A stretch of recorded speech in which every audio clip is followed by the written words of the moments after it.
Halo, selamat siang. Perkenalkan, nama saya Ayu Paulus.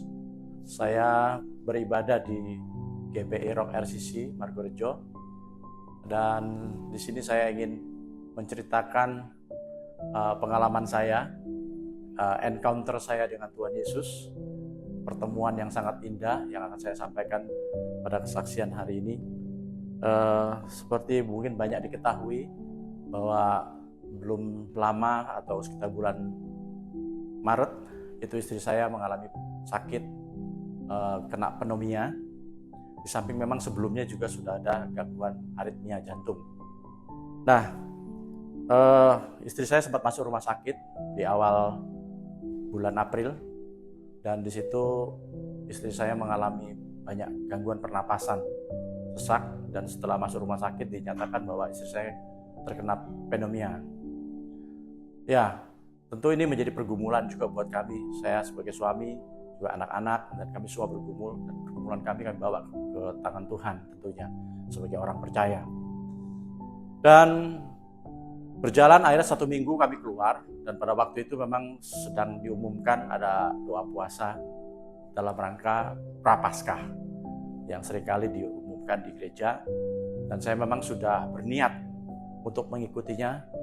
Dan tujuan saya dari mengambil doa puasa itu tidak lain, tidak bukan hanya untuk 2 hal. Pertama, penyangkalan diri. Kedua, kematian daging. Dan saya tidak punya tujuan lain, dan hanya itu yang saya fokuskan. Dan saya berusaha dengan sekuat tenaga untuk bisa mengikutinya. Dan memang saya tidak terlalu sempurna mengikutinya atau sampai habis 40 hari. Tapi di hari yang sedang berjalan, pada waktu itu menjelang Jumat Agung, 3 hari sebelum malam Jumat Agung itu, tanggal 17 April, itu istri saya mengalami bahasanya itu mengalami sesuatu yang lebih buruk dari keadaan sebelumnya, yaitu dengan batuk yang tidak henti-hentinya, ya, dan tidak bisa tidur. Nah, sementara istri saya punya aritmia. Nah, aritmia itu harus banyak istirahat. Tapi di sisi lain dia tidak bisa istirahat karena terjadi batuk yang tidak henti-hentinya. Gitu. Dan itu sangat mengganggu tentunya. Dan saya juga, karena saya mendampingi istri saya juga mengalami gangguan juga dalam urusan istirahat, tidur. Nah, tapi pada malam Jumat Agung itu, tepat pada pukul 2.10, saya terbangun dan saya melihat istri saya sudah semakin lemah karena kurang istirahat dan pucat mukanya, dan saya nggak tega. Lalu dengan sisa tenaga saya, jujur saya ngantuk sekali, dan saya membalikan badan dan saya rangkul istri saya sambil muka saya menghadap ke kasur gitu loh. Saya dengan sisa kekuatan saya berdoa dan sambil menyanyikan lagu Pantekosta lama, ada kuasa dalam darahnya. Sambil bergumam saya menyanyikan lagu itu.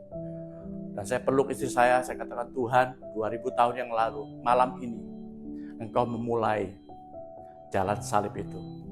Ya, saya jujur agak emosional menyaksikan ini karena pengalaman ini sangat membekas sekali bagi saya. Dan pada saat saya berdoa demikian, lalu saya amin, dan ketika amin saya membalikan badan saya untuk terlentang.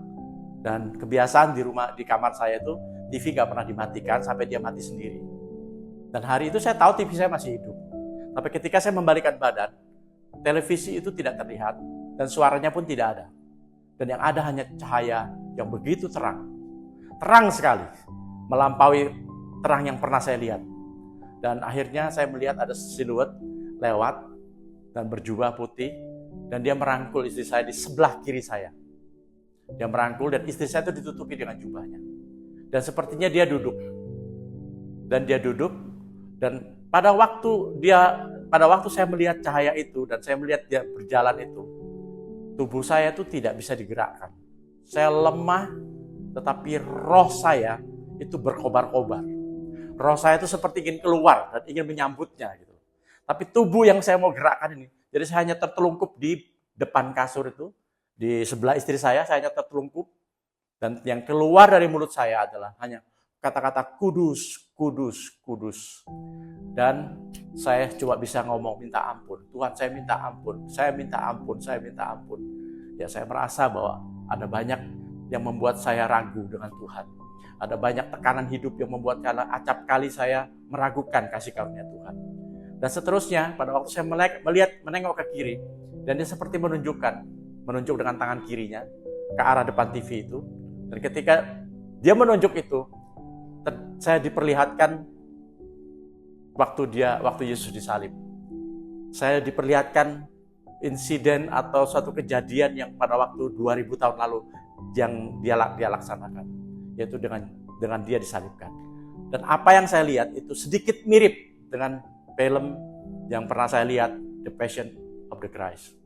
Hanya mirip, tapi jauh lebih brutal dan jauh lebih sadis apa yang saya saksikan. Jujur saudara, kasur saya itu basah dengan air mata dan basah dengan ingus saya. Ya mohon maaf. Dan saya gak bisa berkata apa-apa melihat kejadian itu. Dan setiap kali saya melihat satu kejadian, terkonfirmasi dengan firman. Seperti waktu saya mau berontak, saya ingin lari tapi badan saya lemah. Dan tapi roh saya berkobar-kobar. Saya diingatkan tentang Yohanes 6 ayat 60. Saya lihat ya saudara ya, daripada saya salah. Ya, Yohanes 6 ayat 63. Rohlah yang memberi hidup, daging sama sekali tidak berguna. Perkataan-perkataan yang kukatakan kepadamu adalah roh dan hidup. Jadi saya diingatkan, jadi dalam roh saya itu keluar firman itu. Dan waktu saya melihat kejadian kalau di The Passion of Christ itu kan tidak ada muka yang dihantam sama gagangnya tombak. Gagangnya kayu itu, tombak itu tidak ada. Tapi saya melihat tombak Romawi itu, batangnya itu dihantamkan ke mukanya Yesus, dan saya melihat